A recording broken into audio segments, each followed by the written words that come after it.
नमस्कार दोस्तों, एक बार फिर से हमारे YouTube चैनल पे आपका स्वागत है। अगर आप हमारे चैनल पे नए हो तो चैनल को सब्सक्राइब कीजिए और बेल आइकन को ज़रूर प्रेस कर लें। ठीक, तो आते हैं पहले क्वेश्चन की तरफ। तो इस टाइम साइंस का जो है बहुत अच्छी टेस्ट सीरीज़ मैं चला रहा हूँ बीएड एंट्रेंस एग्ज़ाम के लिए, और अदर जिसमें भी साइंस के क्वेश्चन पूछे जाते हैं ये टेस्ट सीरीज़ बहुत ही इंपॉर्टेंट है। और ये टेस्ट सीरीज़ की मैंने प्लेलिस्ट तैयार कर रखी है, आप लोग पूरी प्लेलिस्ट देख सकते हैं। ठीक, तो चलते हैं पहले क्वेश्चन की तरफ।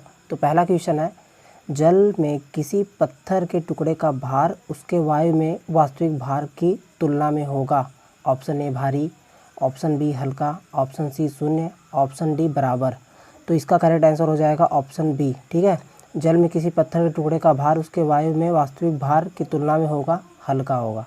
ठीक, आते हैं अगले क्वेश्चन की तरफ।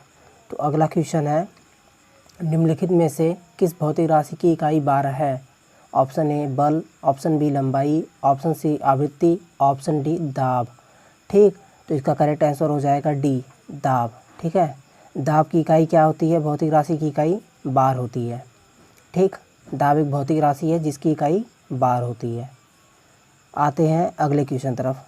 अगला क्वेश्चन है, आकाश में उड़ते पक्षी में होगी केवल गति ऊर्जा, केवल स्थिति ऊर्जा, केवल दाब ऊर्जा, गतिज व स्थिति ऊर्जा दोनों। ठीक, तो ऑप्शन डी इसका बिल्कुल करेक्ट हो जाएगा। आकाश में उड़ते पक्षी में होगी गतिज एवं स्थिति ऊर्जा दोनों। ठीक है, आते हैं अगले क्वेश्चन की तरफ। अगला क्वेश्चन है, 1 किलोग्राम भार तुल्य है। 1 किलोग्राम बराबर कितना होता है भार के रूप में। तो ऑप्शन ए दिया है 9.8 newton, option B 4.2 newton, option C 9.8 dyne, option D 981 dyne. ठीक, तो ऑप्शन ए इसका बिल्कुल करेक्ट हो जाएगा। 1 किलोग्राम भार तुल्य है 9.8 न्यूटन के। ठीक, ऑप्शन ए इसका बिल्कुल करेक्ट हो जाएगा। आते हैं अगले क्वेश्चन की तरफ। अगला क्वेश्चन है, ध्वनि की चाल किसमें अधिकतम होती है। ऑप्शन ए वायु, ऑप्शन बी जल, ऑप्शन सी ठोस, ऑप्शन डी द्रव्य। ठीक, तो ध्वनि की चाल ठोस में सबसे अधिक होती है। अब आते हैं अगले क्वेश्चन की तरफ। अगला क्वेश्चन दिया है, हर्ट्ज किसका मात्रक है। ऑप्शन ए ऊर्जा, ऑप्शन बी आवृत्ति, ऑप्शन सी आयाम, ऑप्शन डी वेग। ठीक, तो हर्ट्ज जो है वो आवृत्ति का मात्रक है। ठीक, आते हैं अगले क्वेश्चन की तरफ। अगला क्वेश्चन है, मनुष्य की आँखें वस्तु का प्रतिबिंब किस पर बनाती हैं। Option A cornea, option B iris, option C पुतली, ऑप्शन डी रेटिना। तो ऑप्शन डी इसका बिल्कुल करेक्ट हो जाएगा। जो मनुष्य की आँखें हैं वस्तु का प्रतिबिंब रेटिना पर बनाती हैं। और ये काफ़ी इजी क्वेश्चन है और बहुत इम्पॉर्टेंट है। ठीक है, तो ये क्या है, मस्ट इम्पॉर्टेंट क्वेश्चन है। ठीक, एक ये क्वेश्चन और एक ऊपर वाला आप देख रहे हैं ना, हर्ट्ज किसका मात्रक है, ये भी काफ़ी इम्पॉर्टेंट क्वेश्चन है। ठीक, अब आते हैं अगले क्वेश्चन की तरफ। अगला क्वेश्चन कहाँ पे है, हाँ अगला क्वेश्चन आते हैं। अगला क्वेश्चन है, एक उत्तल लेंस की क्षमता 2 डायोप्टर है, इसकी फोकस दूरी कितनी होगी। Option A 20 centimetre, option B 40 centimetre, option C 50 centimetre, या ऑप्शन डी 60 सेंटीमीटर। ठीक, तो ऑप्शन सी इसका बिल्कुल करेक्ट हो जाएगा। एक उत्तल लेंस की क्षमता 2 डायोप्टर है तो इसकी फोकस दूरी होगी, कितनी होगी, 50 सेंटीमीटर होगी। ऑप्शन सी इसका बिल्कुल करेक्ट हो जाएगा। आप लोग ये क्वेश्चन सॉल्व कर लेंगे, बहुत इजी क्वेश्चन है। आते हैं अगले क्वेश्चन की तरफ। अगला क्वेश्चन है, निम्न में से किस रंग की तरंग दैर्घ्य महत्तम होगी। मतलब प्रकाश में किस रंग की तरंग दैर्घ्य महत्तम होगी। ऑप्शन ए लाल, ऑप्शन बी नीला, ऑप्शन सी बैगनी, ऑप्शन डी पीला। तो ऑप्शन इसका बिल्कुल करेक्ट हो जाएगा। निम्न में से जो सबसे तरंग दैर्घ्य सबसे महत्तम होगी वो है लाल रंग। ये बहुत ही इम्पोर्टेंट क्वेश्चन है आप लोगों के लिए। आते हैं अगले क्वेश्चन की तरफ। अगला क्वेश्चन है, विद्युत ऊर्जा का यांत्रिक ऊर्जा में परिवर्तन निम्न में से किसके द्वारा होता है। ऑप्शन ए विद्युत मोटर, ऑप्शन बी विद्युत डायनमो, ऑप्शन सी विद्युत बल्ब, ऑप्शन डी विद्युत हीटर। तो इसका करेक्ट आंसर हो जाएगा ऑप्शन ए। ठीक, विद्युत ऊर्जा का यांत्रिक ऊर्जा में परिवर्तन निम्नलिखित में से किसके द्वारा होता है। तो विद्युत ऊर्जा का यांत्रिक ऊर्जा में परिवर्तन विद्युत मोटर द्वारा होता है। ठीक, आते हैं अगले क्वेश्चन तरफ। अगला क्वेश्चन है, सौर ऊर्जा का क्या कारण है। ए नाभिकीय विखंडन, बी नाभिकीय संलयन, सी उच्च ताप, डी निम्न ताप। ठीक है, जो सूर्य की ऊर्जा है उसका क्या कारण है, उसमें क्या होता है, लगातार नाभिकीय संलयन होता रहता है और उससे एनर्जी प्रोड्यूस होती है। ठीक, तो ऑप्शन बी इसका बिल्कुल करेक्ट हो जाएगा। ठीक, आते हैं अगले क्वेश्चन तरफ। अगला क्वेश्चन है, ऊर्जा का गैर परंपरागत स्रोत है। ऑप्शन ए प्रकाश ऊर्जा, ऑप्शन बी यांत्रिक ऊर्जा, ऑप्शन सी वायु ऊर्जा, ऑप्शन डी ध्वनि ऊर्जा। ठीक है, तो ऊर्जा का गैर परंपरागत स्रोत क्या है, वायु ऊर्जा।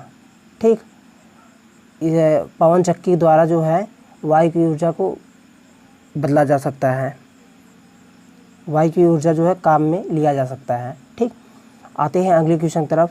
अगला क्वेश्चन है, जब एक चुंबक को एक कुंडली के पास लाया जाता है तो प्रेरित विद्युत वाहक बल किस पर निर्भर नहीं करता है। ऑप्शन ए कुंडली के प्रतिरोध पर, ऑप्शन बी कुंडली के तारों की संख्या पर, ऑप्शन सी चुंबक के चुंबकीय आघूर्ण पर, या ऑप्शन डी चुंबकीय की गति पर। ठीक, तो इसका करेक्ट आंसर हो जाएगा, इसका करेक्ट आंसर हो जाएगा कुंडली के प्रतिरोध पर। ठीक, ऑप्शन इसका बिल्कुल करेक्ट हो जाएगा। जैसे जब एक चुंबक को एक कुंडली के पास लाया जाता है तो प्रेरित विद्युत वाहक बल किस पर निर्भर नहीं करता, वो कुंडली के प्रतिरोध पर निर्भर नहीं करता है। जैसे प्रेरित विद्युत वाहक बल फ्लक्स परिवर्तन की दर पर निर्भर करता है और फ्लक्स परिवर्तन की दर चुंबक की गति पर, कुंडली में तारों की संख्या पर तथा चुंबक के चुंबकीय आघूर्ण पर निर्भर करती है। अतः प्रेरित विद्युत वाहक बल कुंडली के प्रतिरोध पर निर्भर नहीं करता। ठीक, उम्मीद करते हैं समझ में आ गया होगा। अब आते हैं अगले क्वेश्चन तरफ। अगला क्वेश्चन है, तार बी की लंबाई, त्रिज्या तथा प्रतिरोध सभी तार ए की राशियों के दोगुने हैं तथा ए तथा बी के विशिष्ट प्रतिरोधों का मान क्या होगा। ठीक, तो इसका करेक्ट आंसर हो जाएगा, इसका करेक्ट आंसर हो जाएगा ऑप्शन ए 1:4। ठीक, ये कैसे निकलेगा, आर बराबर रो अपन ए से। ठीक है, तो उम्मीद करते हैं आप लोग ये क्वेश्चन सॉल्व करेंगे। आते हैं अगले क्वेश्चन तरफ। अगला क्वेश्चन है, यदि दो धात्विक टुकड़ों का पानी में उछाल समान है तो इसके लिए पर्याप्त शर्त है। ऑप्शन ए दोनों के घनत्व समान हो, ऑप्शन बी दोनों के पानी में डूबे आयतन समान हो, ऑप्शन सी उन दोनों के वायु में भार समान हो, या ऑप्शन डी दोनों के आयतन समान हो। तो इसका करेक्ट आंसर हो जाएगा ऑप्शन बी। ऑप्शन बी क्या है, दोनों के पानी में डूबे आयतन समान हो। ठीक है, अब इसका एक्सप्लेनेशन बता देते हैं आप लोगों को। जब वस्तु को आंशिक अथवा पूर्ण रूप से द्रव में डुबोया जाता है तो वस्तु पर उसके द्वारा हटाए गए जल के भार के बराबर एक उछाल बल यानी उत्प्लावन बल कार्य करता है। अतः दो धात्विक टुकड़ों पर उछाल तभी समान होगा जब उनके द्वारा हटाए गए जल के भार बराबर होंगे। ठीक, तो आते हैं अगले क्वेश्चन की तरफ। अगला क्वेश्चन है, जौरहारी क्या है। Option A TNT, option B iodoform, option C phenacetin, या ऑप्शन डी सल्फाग्वानिडीन। ठीक, तो ऑप्शन डी इसका बिल्कुल करेक्ट हो जाएगा, जौरहारी है सल्फाग्वानिडीन। ठीक, जो फीवर में काम देता है। ठीक, आते हैं अगले क्वेश्चन की तरफ। अगला क्वेश्चन है, निम्न में से दर्द निवारक है। ऑप्शन ए सैलिसिलिक अम्ल, ऑप्शन बी एसिटिक अम्ल, ऑप्शन सी स्टील सैलिसिलिक अम्ल, ऑप्शन डी कार्बोलिक अम्ल। ठीक है, तो इसका करेक्ट आंसर हो जाएगा ऑप्शन ए सैलिसिलिक अम्ल। ये क्या है, दर्द निवारक है। ये दोनों की मिश्रण काफ़ी इंपॉर्टेंट है, आप लोग याद कर लीजिएगा। आते हैं अगले क्वेश्चन तरफ। अगला क्वेश्चन है, गैसों का आयतन परम ताप पर शून्य न होने का कारण है। ठीक, ऑप्शन ए ठोस अवस्था, ऑप्शन बी द्रवित अवस्था, ऑप्शन सी गैसीय अवस्था, या ऑप्शन डी दाब। ठीक, तो इसका करेक्ट आंसर हो जाएगा ऑप्शन ए ठोस अवस्था। ठीक, उम्मीद करते हैं आप लोगों को काफ़ी अच्छा खासा समझ में आ रहा होगा। ठीक, अब आते हैं अगले क्वेश्चन की तरफ। अगला क्वेश्चन है, कार्बनिक यौगिकों में मुख्यतः पाए जाने वाले तत्व हैं। ऑप्शन ए कार्बन, हाइड्रोजन और oxygen, option B carbon, oxygen, nitrogen, option C nitrogen, carbon, sulphur, option D carbon, phosphorus और नाइट्रोजन। ठीक, तो ऑप्शन ए इसका बिल्कुल करेक्ट हो जाएगा। कार्बनिक यौगिकों में मुख्यतः पाए जाने वाले तत्व जो होते हैं वो क्या होते हैं, CHO, मतलब कार्बन, हाइड्रोजन और ऑक्सीजन। ऑप्शन ए इसका बिल्कुल करेक्ट हो जाएगा। आते हैं अगले क्वेश्चन तरफ। अगला क्वेश्चन है C4H6 आणविक सूत्र वाले यौगिक में होंगे ए सभी एक बंध, बी एक द्विबंध, सी एक त्रिबंध और एक द्विबंध, डी एक त्रिबंध या दो द्विबंध। ठीक, तो ऑप्शन डी बिल्कुल करेक्ट हो जाएगा। ठीक है, ऑप्शन डी बिल्कुल करेक्ट हो जाएगा। C4H6 आणविक सूत्रों वाले यौगिकों में एक द्विबंध या दो, एक त्रिबंध या दो द्विबंध हो सकते हैं। ठीक है, जैसे ब्यूटाडाइन इसका बेस्ट एग्जाम्पल है। आप ब्यूटाडाइन का स्ट्रक्चरल फार्मूला आप देख लेंगे, आप लोग को क्लियर हो जाएगा। अब आते हैं अगले क्वेश्चन तरफ। अगला क्वेश्चन है कार्बन, नाइट्रोजन, फास्फोरस और सल्फर की विद्युत ऋणात्मकता के बीच सही संबंध है। ठीक है, तो इसका करेक्ट आंसर हो जाएगा option B.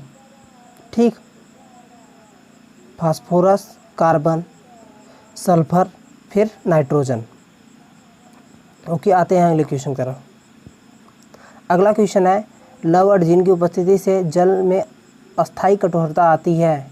Option A Na+ और पोटेशियम प्लस के कार्बोनेट जैसे CO3 ऑप्शन बी Ca2+ और Mg2+ के क्लोराइड एवं sulphate SO4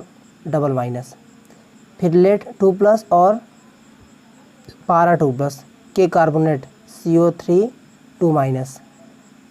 option D lead 2+ और बेरिलियम 2+ के क्लोराइड एवं सल्फेट SO4 ठीक, तो इसका करेक्ट आंसर हो जाएगा ऑप्शन बी। ऑप्शन बी क्या है, कैल्शियम और मैग्नीशियम के क्लोराइड, ठीक, सल्फेट। ठीक, ऑप्शन बी इसका बिल्कुल करेक्ट हो जाएगा। आते हैं अगले क्वेश्चन की तरफ। अगला क्वेश्चन जो है इकोनॉमिक बॉटनी से रिलेटेड है, तो आप लोग उम्मीद करते हैं समझ रहे होंगे। ठीक, दलहन पौधों की जड़ों की गांठों में पाए जाने वाला बैक्टीरिया निर्माण करता है क्लोरीन से क्लोराइड का, नाइट्रोजन से नाइट्रेट का, सल्फर से सल्फेट का या फास्फोरस से फास्फेट का। ठीक है, तो ऑप्शन बी इसका बिल्कुल करेक्ट हो जाएगा। ये नाइट्रोजन से नाइट्रेट को परिवर्तित कर देता है। ठीक है, नाइट्रोजन रहेगा उसे नाइट्रेट में परिवर्तित कर देगा।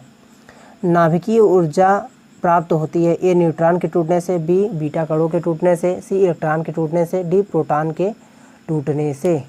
तो ऑप्शन इसका बिल्कुल करेक्ट हो जाएगा। जो नाभिकीय ऊर्जा प्राप्त होती है वो न्यूट्रॉन के टूटने से प्राप्त होती है। आते हैं अगले क्वेश्चन तरफ। अगला क्वेश्चन है मर्क्यूरस आयन का प्रतीक है Hg2 2+, Hg2 4+, Hg2 plus, Hg2-। ठीक है, तो ऑप्शन ए इसका बिल्कुल करेक्ट हो जाएगा Hg2 2+। ऑप्शन ए इसका बिल्कुल करेक्ट हो जाएगा। आते हैं अगले क्वेश्चन तरफ। अगला क्वेश्चन है फिटकरी का अणुसूत्र है। इसमें सीधे सीधा है, ऑप्शन डी इसका बिल्कुल करेक्ट सही है K2SO4Al2SO4 का होल थ्राइस इंटू 24H2O। ठीक, ये 10th में बहुत ज़्यादा पूछा भी गया है और बहुत इंपॉर्टेंट भी है। उम्मीद करते हैं आप लोगों को ये टेस्ट सीरीज़ बहुत पसंद आई होगी, और अगर आपको ये टेस्ट सीरीज़ बहुत पसंद आई है तो चैनल को लाइक कीजिए, सब्सक्राइब कीजिए और शेयर कीजिए। Thank you very much.